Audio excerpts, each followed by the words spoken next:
sometimes you just get an opportunity to get a surprise and unexpected addition to your pinball collection, and that's exactly what I've got here with this Fathom, which is one of the classic Bally 81 games. Now, it sits very, very nicely next to, as you all know, a machine that's very, very dear to my heart, which is Dolly Parton, which I think is 1978 or 1979.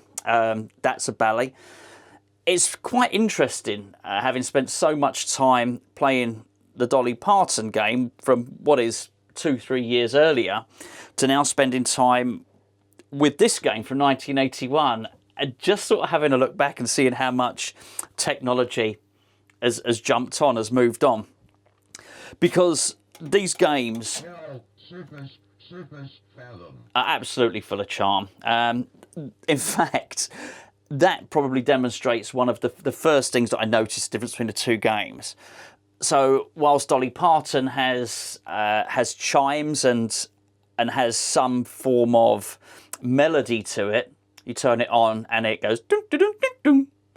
This actually has call-outs. In fact, I'm going to demonstrate one to you now, because the guy that I got this off has introduced me to a whole new world. It's a world I used to know, but something I've just stopped doing my pinball machines, and that is putting coins into your pinball machine. This is not set to free play. As I understand it, you can't actually set it to free play, but there are ways you can get around it. Certainly on Dolly Parton, I don't have to put any money in. But if I just put this money in now... Ah, yes. Fantastic. Oh, yes. I'll do it again. Ah, yes. I don't know what it is, but there's something about Ah, yes. putting money in makes it feel a little bit more authentic. It certainly makes it feel more like an antique, which is precisely what this game is, but make no mistake about it, it's an antique that you're very much going to enjoy playing. A lot of you are going to need no introduction to this game at all. Haggis have recently done a remake. Obviously, Haggis have gone out of business now, and I've not played the remake. I was very, very close to getting one, and it was only a certain set of circumstances that stopped that happening. So I've been very much in the market for a Fathom for quite some time. This was completely unexpected when this came up, and I'll tell you the story. I was on the forum on Pinball Info, which is obviously the UK forum. In fact, I wasn't. I was doing something else on my computer, and a notification popped up saying that there was a Fathom for sale. I jumped on there really quickly, and I sent a direct message to the person that was selling it and said, yes, please. I mean, I must have done it in 30 seconds, made the decision, committed to buying it. Now, it was a bargain, an absolute bargain. So I said, yes, please, I'll take this. It had been in the gentleman's possession for 22 years. And I'm very lucky, well, firstly, because I got a bargain, but secondly, the chap that I got it off is just mechanically minded. He is of an engineering background. So much so that he's actually building his own pinball machine from scratch at the moment. He's building a Futurama pinball machine. In fact, it's quite close to completion. When I went round to collect this game, he showed it to me.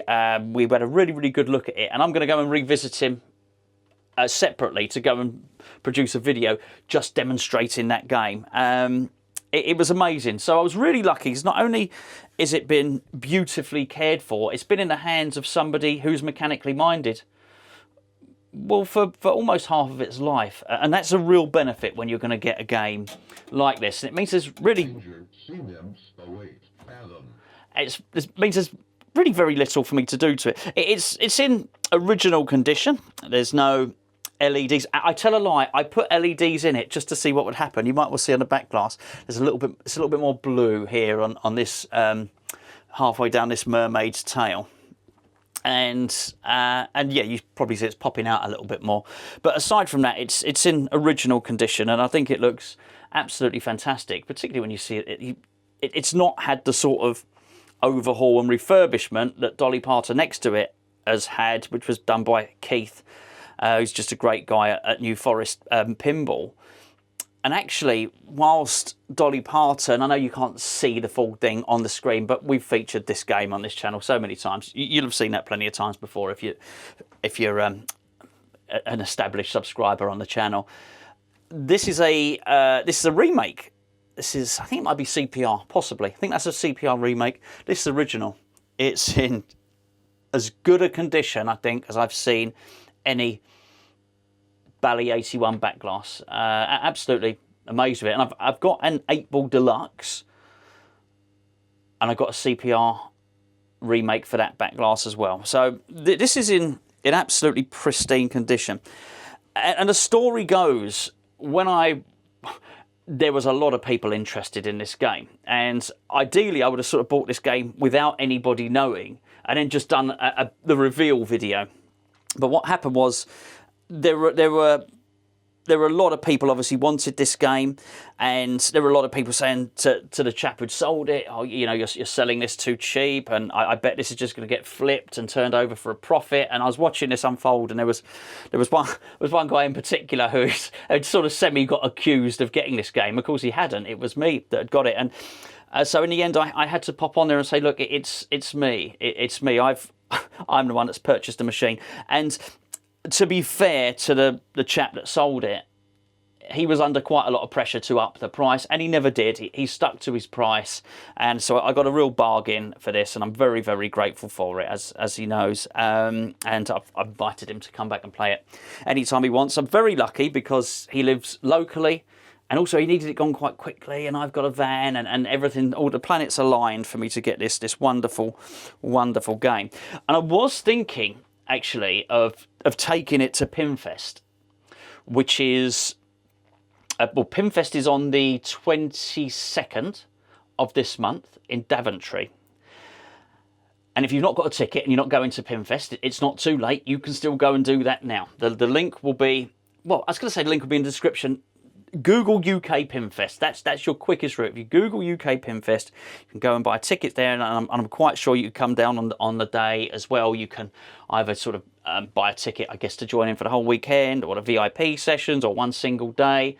But there's lots of us down there, and it's you know, it's a really, really big event, and certainly, you know, the highlight of my pinball year is going up to that event, and I love it. And Phil puts on a great show, but there's tournaments there and lots and lots of stuff going on. So I'm taking a number of games up to Pinfest. I am taking... we'll get to this in a second. I'm taking Jaws. Jaws is going in the main tournament, the open tournament. I am also taking... I'm possibly taking Star Trek Next Generation. Now, about 2 days after I acquired this, a Star Trek Next Generation came up for purchase, again at a really, really good price as well. And funny enough, again, from somebody that had the game for 10, 12 years, something like that. So I ended up getting that as well, and I'm hoping to... it wasn't fully working, so I've been trying to get that ready and get that prepared, because I want to take that to Pinfest as well. So that's Star Trek Next Generation. Also, I thought it'd be really good to feature it on this channel. I've had it before. It features on my top 100 list, I think. Actually, it doesn't. Well, it means we can do that. Oh no, it does. Sorry, there you go. On Gonzo's top 50, it's about halfway. It's a top 10. It's a top 10 game. But it'd be really good to feature it on this channel, to have a really good look at it. And it was the third game I ever owned, was Star Trek Next Generation. So I thought it'd be really good to get that. It'd be good to take it to Pinfest so people can play it and enjoy it. I'm also taking Pulp Fiction. Now, Pulp Fiction is interesting because one of the tournaments at Pinfest is the Classics tournament. Now, again, when I said I was donating the Pulp Fiction to the Classics tournament, again, there was a bit of a reaction online to it, and Sean, who's running the Classics tournament, who does a great job, had a really good idea, but there was a lot of people saying you can't put that in a Classics tournament, you can't donate that machine, it's not a classic.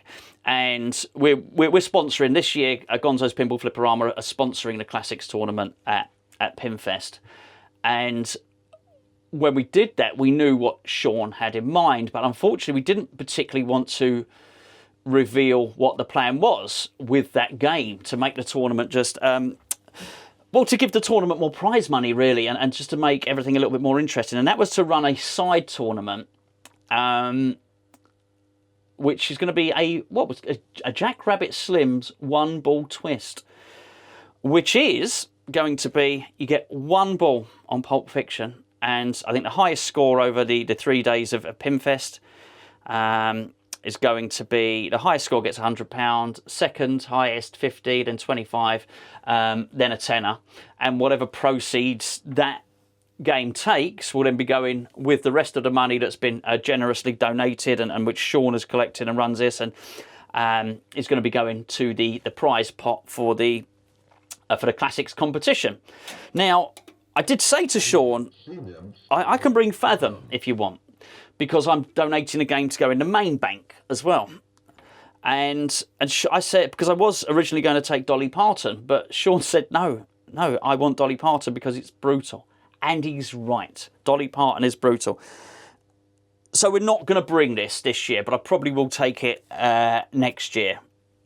But that, we're going to be bringing that, and I think people will really enjoy it. It's just a wonderful, wonderful game. And just to get back on track, really, I find myself gravitating so much to these older games now with these simple rule sets. And I guess I could be very linear in my thinking. And when I'm playing this game, I want to lock 1 ball into the top saucer. I want to lock another ball into the cave traps. You've got Lagoon Trap and Cave Trap. Silly little things like you hit these 3 targets here in sequence, and then you hit this one here and you get an extra ball. I mean, it's simplistic brilliance, but it has you trying to do it over and over again, and I love that. I love that about any game. I find myself, as I say, quite linear in my thinking, in the same way that if you ever played Batman 66, what a great game that is. What an amazing game. And in fact, so good, I've got a James Bond Premium. I'm probably going to look to try and swap that out and possibly get something else in. But Batman 66 would be high up there because I just love it. But you've got the Commissioner Gordon target on there. And it's just so tempting to keep hitting that time and time again. Try and hit that a number of times before you then go and answer the bat phone. It's coding genius, of course. That's Lyman Sheets coding, but the genius is in the simplicity of it and the multipliers on that. It really is an excellent game. So since I got this, I've been playing it a lot, and what I would say is it's probably a measure of how good this is, but also a measure of how good, it's just behind me now, how good King Kong Myth of Terror Island is, that I've been playing that as well. Because ordinarily I wouldn't. Just the shots on King Kong Myth of Terror Island are just so good. They are so good. I must be honest, when I first went to Neil's house and I did the video with him and he said, I think this might be, people might end up liking this more than Godzilla, I thought, well, I thought no. But I can totally understand what he was saying now. I can totally understand it. That is an incredible game. But anyway, my point is, it's got to be a good game to stop me playing this, because I just want to play it all the time, because I think these old games are completely addictive.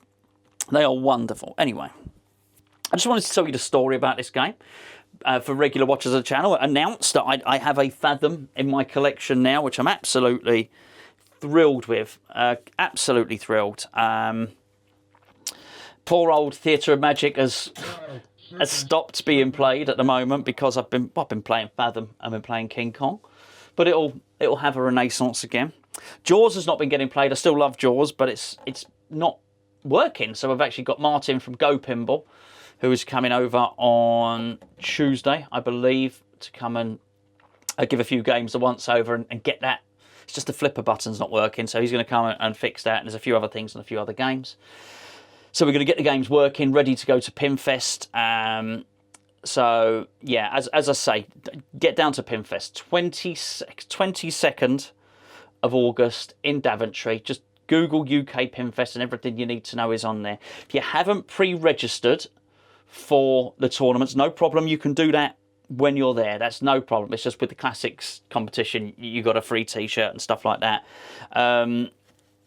you can still do it when you're there, and I would encourage everybody to get involved. And in so many of the tournaments there, you've got the ladies tournament, which is absolutely incredible. Obviously, as you can tell, well, hopefully, I'm not allowed to enter that one. I might go in disguise. You never know. The children's tournament, which great opportunity for the kids to win some prizes. You've got NBA, which is run by Elsa and Colin. Absolutely brilliant. Absolutely brilliant, that is. I'm definitely going to be doing that. Definitely be having a go at that. I struggle on that NBA. You know, I never quite managed to nail it. But then, anyway, I'm certainly going to try. I'm going to try on this year. Going to try again. I try that every year. And then you've just got so many machines all set on free play, and there'll be lots of new stuff to try. Lots of games. There'll be Stall Ball, which I think got to get this right. I think Stall Ball is being run on Labyrinth this year, and of course I must say this will be our first year without Alan, and Alan sadly passed away. My friend Alan, who you've seen on this channel so many times, and is responsible for so much of my love of pinball. He lent us so many games, lent us so many. We always used to joke about Alan was always trying to get me to like a Twilight Zone, but he lent us the Munsters LE, which we featured on the channel.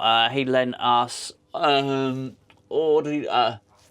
Cup Soccer. I wouldn't have my love for World Cup Soccer if it wasn't for Alan. He was always so generous with his machines. I did two games room tours with Alan.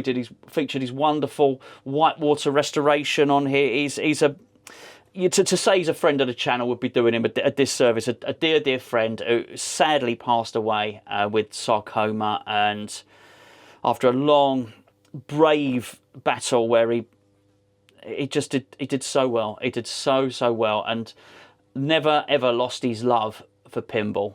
Alan, he never, even the last time I had a text exchange with him was 2 days before he passed away, and he was asked two things. Firstly, he was still trying to get me to give Twilight Zone a fair crack, but you know, ask him, what have you got? What pinball machines have you got? What are you playing at the moment? He loved pinball. Wonderful man. And this will be the first Pinfest without Alan for a while. And You'll probably remember, actually, the time before last, it was myself and Alan did a video. He was doing Stall Ball. That was on Twilight Zone.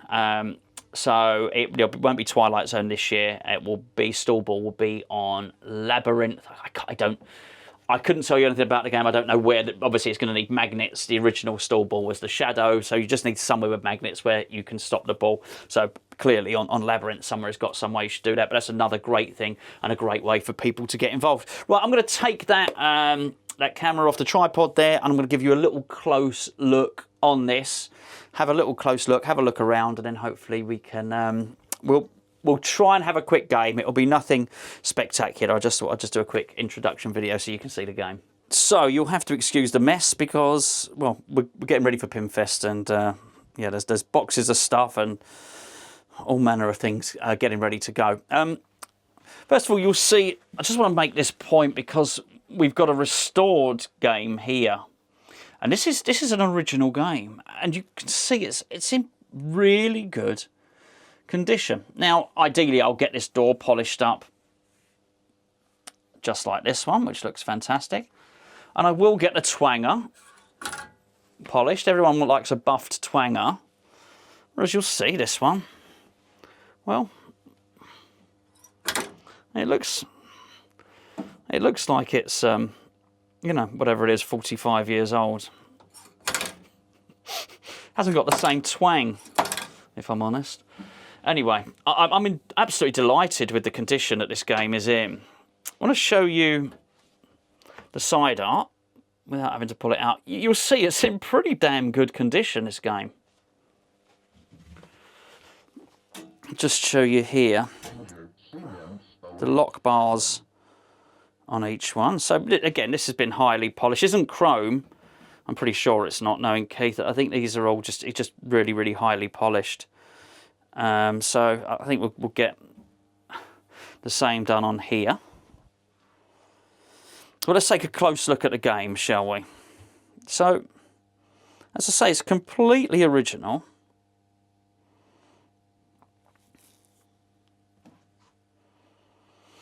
And what is really interesting, I'm going to show you something in a second, is look at the in lanes. So the out lane goes in and the in lane goes out. Familiar? You're damn right it is, because if I just go over here, look what we got here. This is Kong. It's exactly the same thing. It's the reverse. And there you have it there. Now, I guess talking about innovation from sort of one game, so I'll just refresh your memory on Dolly Parton. The glass is on here, but you've got the 3 pop bumpers. You've got the stand-up targets here, which I think are just wonderful. I love those. The spinner, which is just so important in this game. I mean, the rules on this are simple. You have to spell Dolly Parton. You spell Dolly by hitting these targets. You spell Parton by getting it into the saucer. It's really, really easy. Well, I don't mean the game's easy. The game's hard. The rules are easy to understand. There's a little bit more to it on this, and you'll start to see the development of a game. We've got an upper flipper. Incredible. And that upper flipper hits these, hopefully you can see them here, drop targets.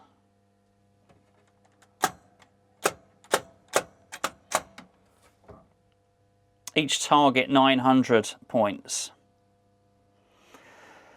Now when the game starts, when I press the start button, which I'm not going to do yet because it makes a constant sound, these targets here will pop up, and the idea is to lodge the ball into here, into the cave trap.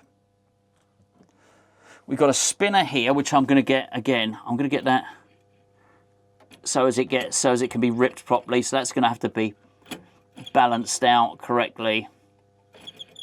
Get some clock oil on there, and yeah, get that spinning really nicely. And then you've got this back section here, which is the lagoon trap. But it's all original. But I think it's just in incredible condition given its age. And I have to say, I'm not looking to change too much on it, which will be very, very different to 8-Ball Deluxe, which is going to get a complete overhaul. I'm not sure I want to do that on this. I just want a few things, you know, sort of polished up, and more or less I'm going to leave it as it is. The back glass is tremendous. Absolutely tremendous.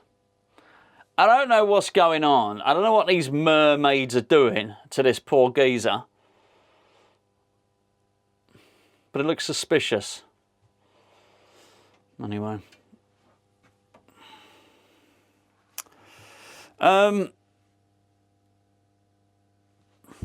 Just an incredible game. I'm very, very lucky to have it.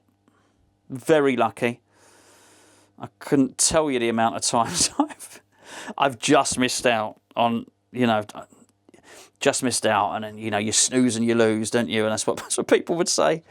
But yeah, look, I was right place at the right time to get this, and, you know, I was able to go and get it quickly, and I was local, and it was just very, very lucky. Anyway, should we see it? Let's do a game. Let's have a game. Okay. Hopefully this gives you a good enough view. Let's press start.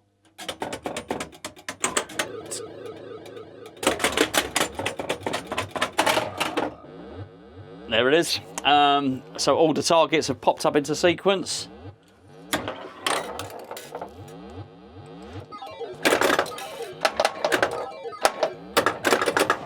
Now when it's going over, oh my goodness. You don't really want to let it do. You don't want to let it do. Oh, see, it's vicious.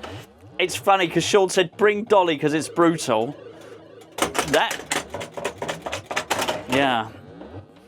That was pretty harsh on me there. But you've got to love these games.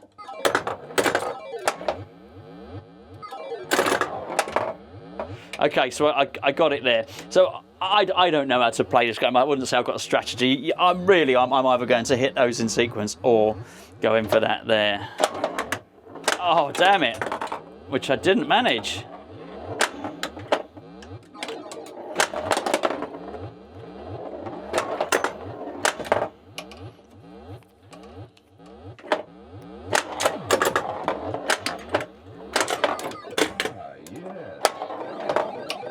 Oh, see, it's lit. The actual, if you see that target there, it's lit. But it's not going to let me have the ball, so I'm not going to be able to hit it. Oh, that's such a shame. Which is a real shame, because I hit it, but I was too late. Oh, no!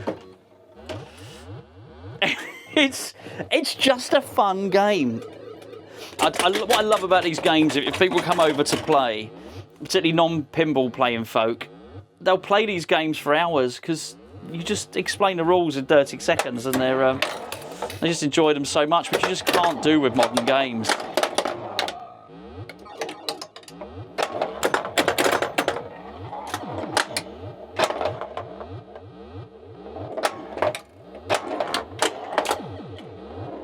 No, oh damn it. I'm going to have another go because why not?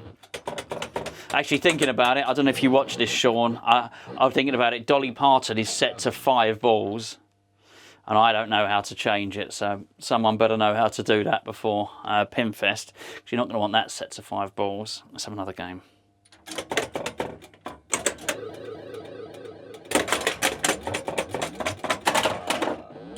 Ah, yes.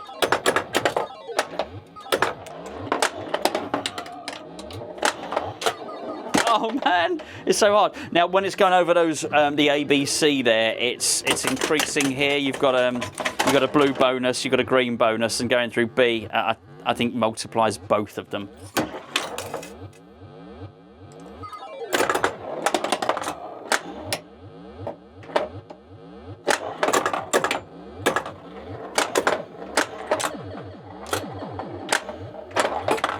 Oh dear.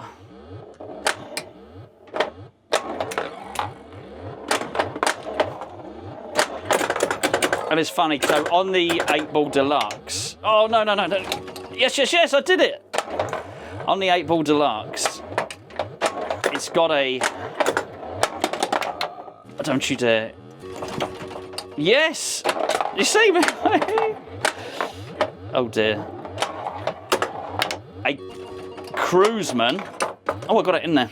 A Cruiseman playfield. A repo, so and then Cruiseman's done the clear coat on it, which is great. It's going to be great, that game, when it's finished. I quite like the undulations, though. I'm not in a hurry to change this. It's got undulations to it because it's old. It changes the ball path, and Dolly's the same. You can feel the inserts. I'm cool with that. I don't mind it at all. I think it gives, I think it makes the game harder actually, and I don't know. I like it. Not every game's got to be perfect and pristine, has it?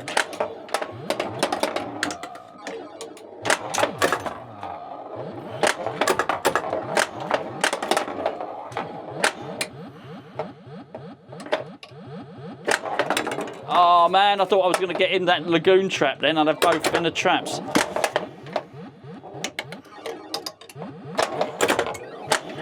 Whoa.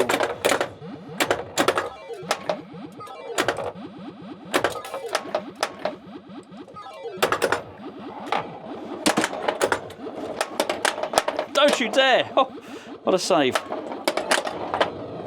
No. Yo.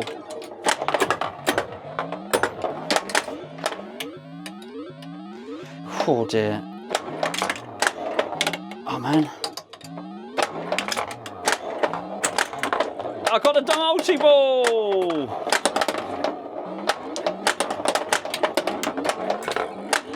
That's a shame. Didn't last very long, the old multi-ball.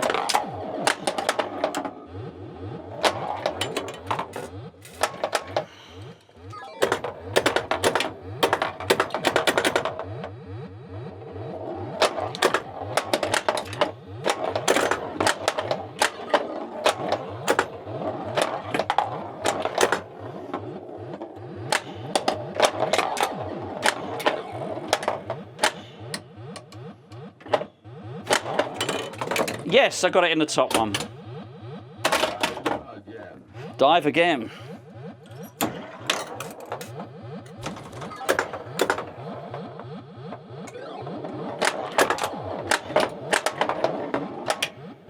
Oh.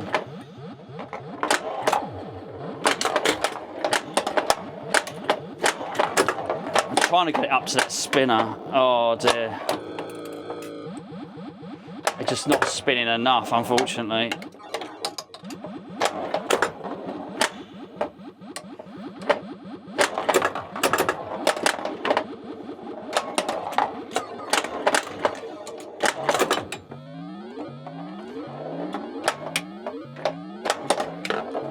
Oh dear, that was not a bad one. That was a good ball. Getting a lot of bonus there. That was a lot, so I'm up to... Well, I'll show you. You can see it, there you go. See? 604,000. One more ball left. That's about as long a ball as you're going to have on Fathom. Well, as long a ball as I'm going to have. Which I was just about to say, you know, only means one thing, which is you're about to lose the ball. There it is. What a charming game. What a charming pinball machine. I could play that for ages. Well, I have done. There's something very, very special about these games. Very special indeed. And I'm quite sure that when they were built and whoever designed this particular game, I don't know. I should know, really. I'm doing them a disservice by not knowing.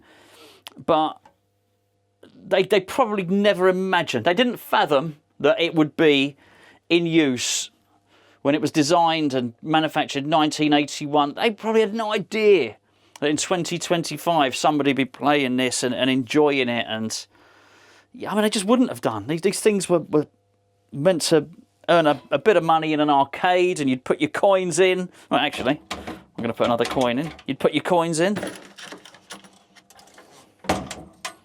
Coin. Yeah. Brilliant. You put your coins in and it would earn some money for the location, for the arcade. Then they'd be thrown away. Absolutely wonderful. So there's Fathom. I'm very, very grateful to have this. No, it won't be being flipped and sold and that sort of thing. It's going to be enjoyed and people are going to play it and I'm going to enjoy it. And yeah, so, and funny enough, I just should say this as well, my 11-year-old daughter has been playing this. So I've just noticed, actually, I think the high score is 2 billion. That's incredible. Yeah, I think I've got 800, 900,000, my best go. Anyway, there you go. Bally, 1981, Fathom.